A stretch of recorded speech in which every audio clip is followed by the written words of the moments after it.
Hi, this is János, it is Real World Audio, and I'm following up on my video on the power chords with the DAC. And that video was not an A-B test, not an A-B comparison, but rather a real life comparison. It will be more useful when you are looking into what sort of difference does it make when you can dedicate a good power chord, and instead of using just a molded chord, and you are using like a power strip, a surge protector to run your equipment from, because most folks, when you start out your stereo journey, you have that kind of situation that you have a single wall outlet, you put a power strip on it, and then you plug in your DAC, you plug in your amp and your transport or computer, and everything is running together. You have that kind of situation. And also what I have not told in that video, I just forgot to mention, just slipped my mind, is also when it was the power strip situation, the power strip was plugged into a regular line in the house that is shared with my living room lights that you see now. And the other line where the silver cord is plugged in, it's a dedicated outlet. So that was a dedicated line. So all of those things were adding up there, and they made a tremendous difference.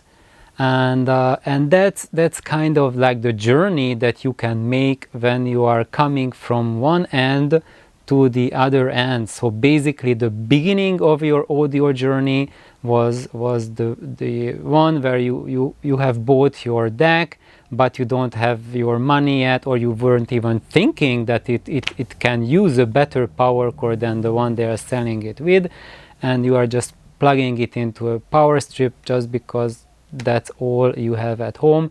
And when you need to move to a new home where you can have a dedicated outlets or dedicated line to your stereo system.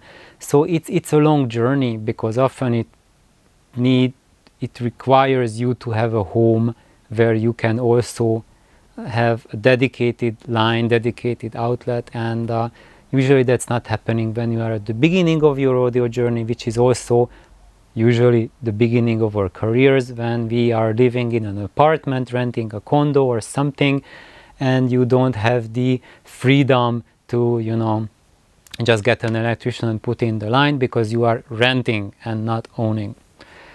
So that's one thing. And I received a lot of really awesome comments on that video, and for example, Edward mentioned that it's really important to know, like, what is your equipment that you are driving with, because different equipment, depending on their power supply, they react different ways to different power chords. And yes, I have noticed that as well. And what I can share about that is that there is what I've noticed, because I tried out just a really large number of power chords in a really large number of systems and combinations. I think probably like thousands along the past 20 years, and not just me, but my friends as well. My mentor, he just tried out basically everything in every possible combination. He had, as a store owner and having access to all the power cords, power cables he was carrying and all the gear he was carrying, he literally tried out every single combination with all of them and shared all of his experiences with me. So that's why I'm kind of more like a repository of knowledge, that I don't just have what I collected myself, experiences in the past 20-some years, but also what my mentor did and what my friends reported to me. So it amounts to a lot. And what I can say as the distillation of all of those, basically maybe like many thousands of hours of experimentation with power chords is that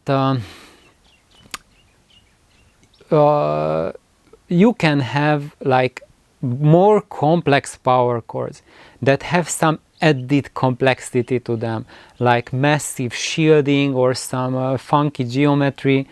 And when you are overcomplicating things, that's when it is getting specialized to certain types of power supply, certain types of gear, and there it's like a really fine synergy between the two of them.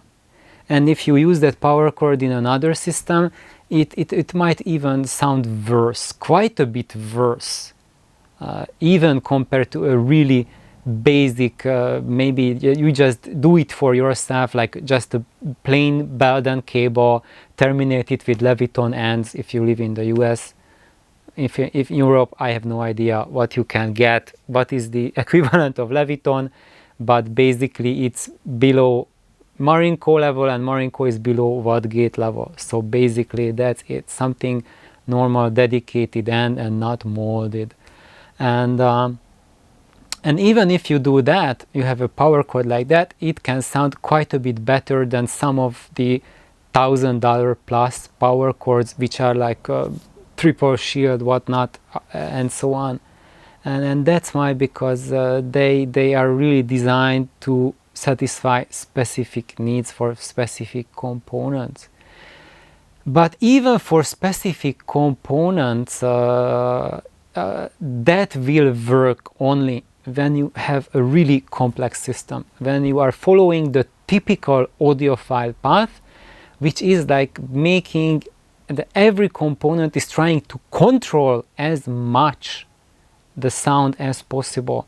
So if you are putting together basically a control freak system that wants to have under control every aspect, everything has to be super tight and well within specific parameters, and the manufacturers really overemphasize frequency range and zero THD at the cost of other measurements and other parameters which are not being communicated to you, partially because the manufacturer doesn't measure them. So in those cases, when you have these over specialized gear which were built strictly with a mechanical mindset of their creator, in these cases they work with those specialized power chords.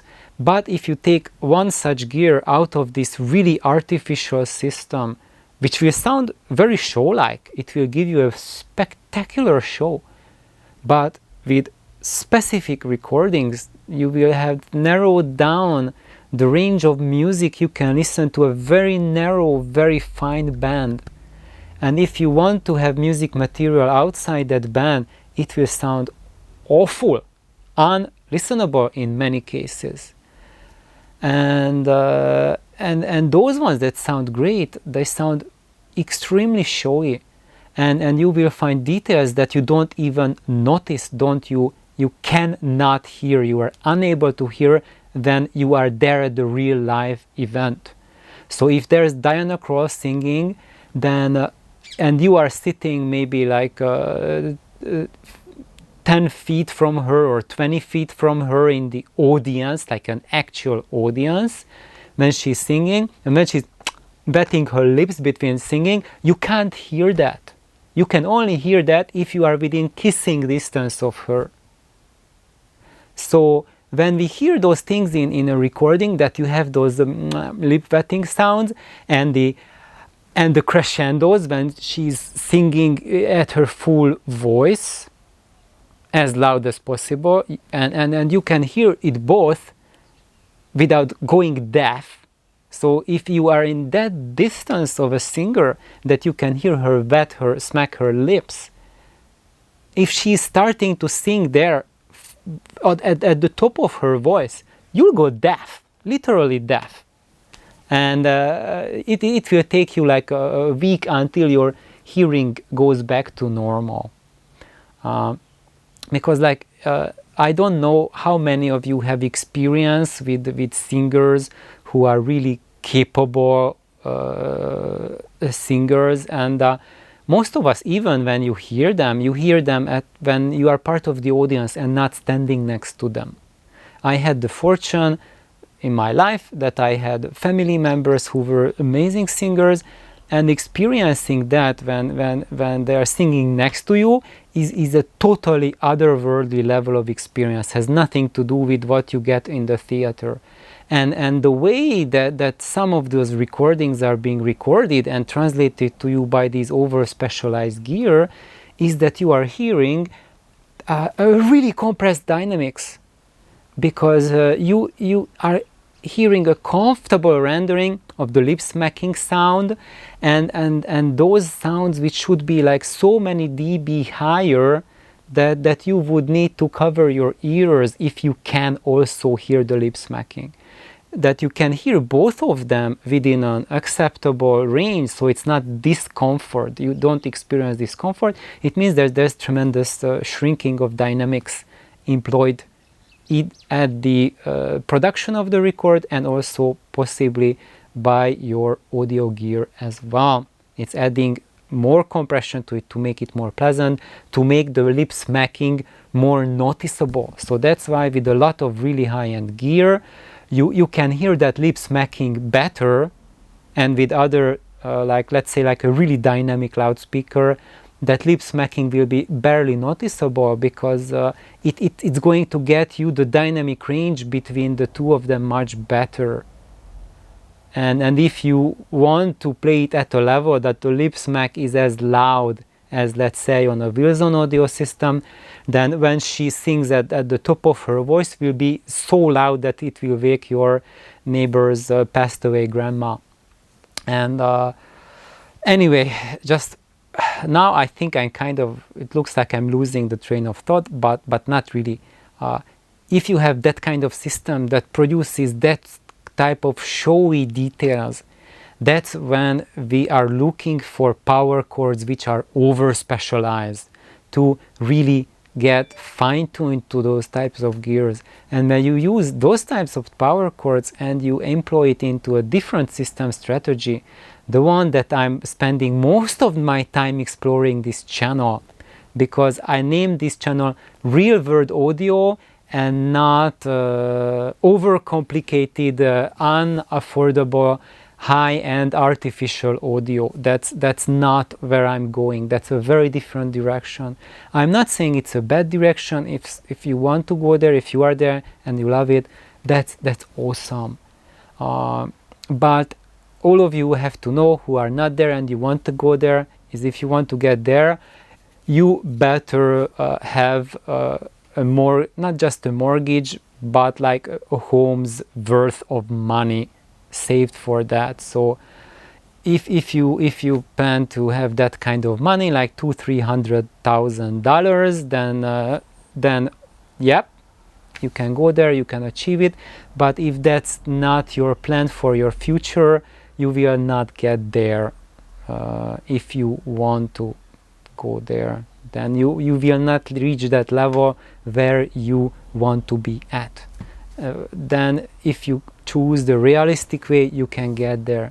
And when you choose that realistic way and you employ those kinds of power chord designs and power chords that will get you there, then with those power chords designs, if you there's a much better correlation between the quality of the power chord regardless into which system you plug it in. So when you have like as simple as possible, just use high quality ends that you plug in to your component, to your wall. Just use it very high grade and use very high grade conductors and nothing over complicated. My best power chords are just silver for both lines, for both hot and neutral, and keep them separate, like run them in separate installations apart from each other, so that they are not touching and there is just as much air between the two as possible. and what I found that's by far the best sounding cable, no matter where I plug it in. And I tried like super duper expensive commercial power cables versus that, and the super duper expensive still came short compared to that. And it's not something it's like bragging or something, just like factual comparisons that of course I have not tried every single power cord on planet Earth, partially because especially in the last couple of years since my mentor has passed away, there is no one, you know, next to me bringing in the latest and greatest. So basically I kind of have not myself tried out what's the newest shit in the past since 2015. That's when my mentor passed away. But I hear it, you know, here and there, but not in my system. But what I noticed is that really during the past couple of years there was nothing that is like a breakthrough, even though when you read in reviews every week, every day, there's at least like 100 products coming out that are being touted as revolutionary, completely changed everything, and but really like a year later when you read about the same thing, it's like meh, not even a side note. Did it change anything? No. Maybe usually what happened that there was really amazing synergy in a certain system, but if you put it somewhere else or in a different home, different AC line, etc., then there's something completely different going on. So long story, very, very short. I have made previously, about a year or so ago, I think it was a 5-part series on power conditioning, and there I shared what I do myself. So what do I employ in my stereo system, and that starts with the circuit breaker in my house, and it goes through power cords and the power conditioning I use, and I think that contains everything you realistically need to know about power conditioning and how to get power to your equipment. And I think that will set you up for a really fantastic experience, no matter what kind of system you are using. And if you want to go beyond that, then I say good luck, and by all means try to go beyond that. But I can tell you something, it will be excruciatingly difficult. You have to just put in probably many hundreds of hours of research, and it's not just you find a YouTube video, oh, and this guy said now something, I try it out, and it turns out like meh, it was meh. It's not necessarily because that video you watched is not worth to watch, but you have to try hundreds of those until you find out what works for you and what doesn't. So that's why I want to emphasize that when I put out that series about the power conditioning, that summary